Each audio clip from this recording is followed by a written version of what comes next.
Hi there, today we're going to talk about the Spider-Man vs. Venom Omnibus from Marvel.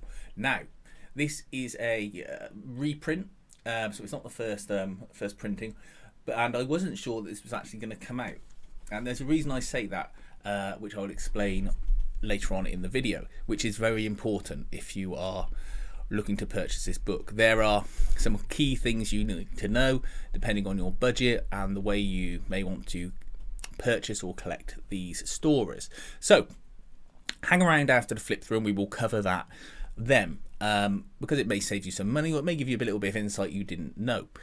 But otherwise, this book collects a fantastic set of stories. It's got the origin of the black suit, obviously the birth of Venom, some stories between obviously Venom and Spider-Man, and a Maximum Carnage story, which is, you know, close to my heart because it's when I was reading comics, that was when the Maximum Carnage run came out, and I remember going to W.H. Smith's and picking up the odd issue. Not necessarily everyone in turn, because I was a little kid and I wouldn't know when they were coming out. I just see one on the shelf, but I distinctly remember reading them. Anyway, look, let's have a look at the flip through.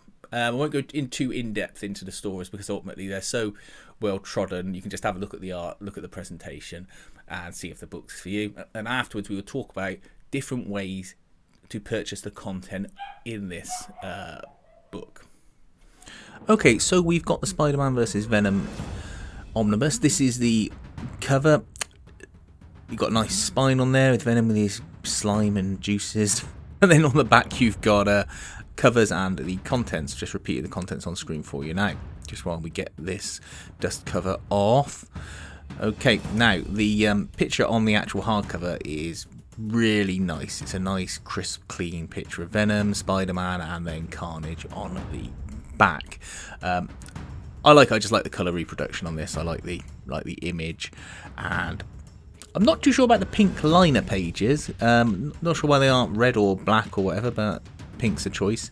Then you get a little prelude on the start, and then you're straight into the book. There's no real contents page for this, which is a bit surprising. It's strange because the Epic collection has got, you know, a bit more about it, let's say, when it comes to having that kind of detail. But ho hum, you start off by seeing the black suit's origins. You see here the suit finding Peter and his bond with it, and then you move on to him losing the suit. Well, here we go. So he's in the bell tower, and if you've seen Spider-Man 3 with Sam Raimi, you'll recognise that scene. You see Venom being born and Eddie Brock getting a symbiote later in the story. I'm not going to dig that out, but you know, that's where the suit's hatred of Spider-Man comes from. Anyway, so get all this classic artwork in here. I'm not going to go over these stories individually because, you know, it's just too much to cover really in this one review. But it's essentially Eddie Brock. Here he is, working out, being mean. This is the Eddie Brock I like. I don't like the new version of Eddie Brock in the current stories where they're trying to make him into this anti-hero to match up with the films. You get Black Cat in her sexy outfits, you get Venom knocking her about, and these are all the stories I recognise. All the artwork is very nostalgic to me, and I just remember this era of Spider-Man. You know, it's the era when you're a young boy and looking at Black Cat in these comics makes you feel things you don't quite understand. Anyway, I'd say the artwork in this is just classic stuff that I really enjoy. And you see the origins of Carnage in here as well. Eddie Brock with his cellmate Cletus Cassidy, who's an insane person. I mean, he looks like the Joker if he went nuts and lost his makeup. All the teeth, all of the Venom, all the black juice. That picture there with all the symbiote going over Eddie's face. It's just really, really good, menacing imagery. And then you get Carnage coming into it. And this is all leading up to Maximum Carnage and the Maximum Carnage storyline, which we'll get to in a minute. But you see Carnage sort of announcing himself to the world there. Now,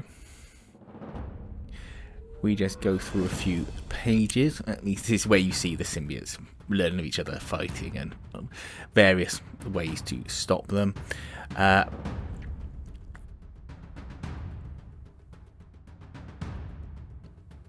some more sort of fill-in stories, Spirits of Vengeance. Just antagonism between Venom and Spider-Man. I got to be honest, these stories weren't my bag. These Spirits of Vengeance ones and that, they're not the ones I remember because we just didn't get those comic books where I was. And then we're into this Maximum Carnage. Oh, now a lot of people don't like Maximum Carnage. Fair enough. I feel it is a bit overlong. It is a bit something and nothing, but it's a story I remember from my youth. It had all these characters in it. You had Shriek, Demo Goblin, Doppelganger, Morbius the Vampire, sorry, the Living Vampire I should say. You get Black Cat in it. Spider-Man's sort of semi-nerfed because he's broken his ribs, so all the way through it he's walking around holding his ribs, bandaging his ribs.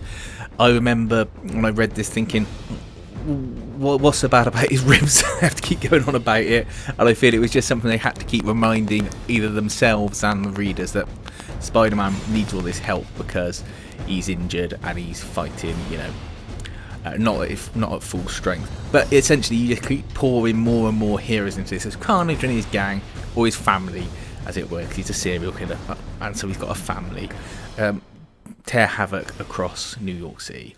And it's just fun. It's mindless fun. The extras in the back of this book are good.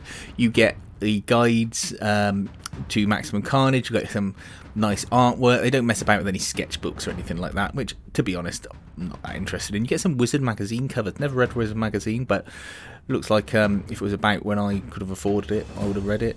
And you just get these nice cover images, nice good reproductions on there. And I have to say the colour and the print quality in this book is really, really good. Okay, so that was the flip through. Great stories. I know Maximum Carnage isn't for everyone, but it's a sort of landmark point in Spider-Man's history, and in particular, obviously, Carnage and Venom's history.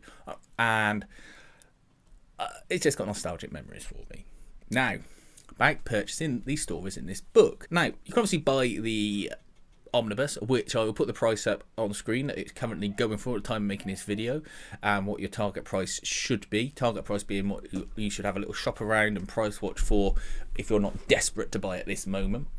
But you don't have to buy it in the Omnibus format if you're not fussed about it, or you can't afford the Omnibus format, because you know everyone's trying to make their money stretch nowadays, and Marvel's Omnibuses have been creeping up in price. I've noticed recently. Now, you can get the first half of this book in the Epic Collection Symbiosis, and it's a really well put together Epic Collection. It's had some care and thought put into it, and I would have no issue with recommending that you buy this if you cannot afford or do not have the shelf space, or simply just want to get it digitally even as an Epic Collection, because obviously you can't get that Omnibus digitally yet, although be aware Marvel have started putting out their omnibuses for sale on Comixology. Very recently they had a sale on them that included quite a few omnibuses, of particular note with the Peter David Hulk omnibuses that they popped on there, so I imagine that will be something in the future they will put forward as well. But that's only the first half of the book. The second half, the Maximum Carnage book, is also covered in trades that you can just pick up, but if you want to keep it as part of a collection, then you can get the Born in Blood Epic Collection, which is again still available for purchase at the time making this video, as is the Symbiosis one.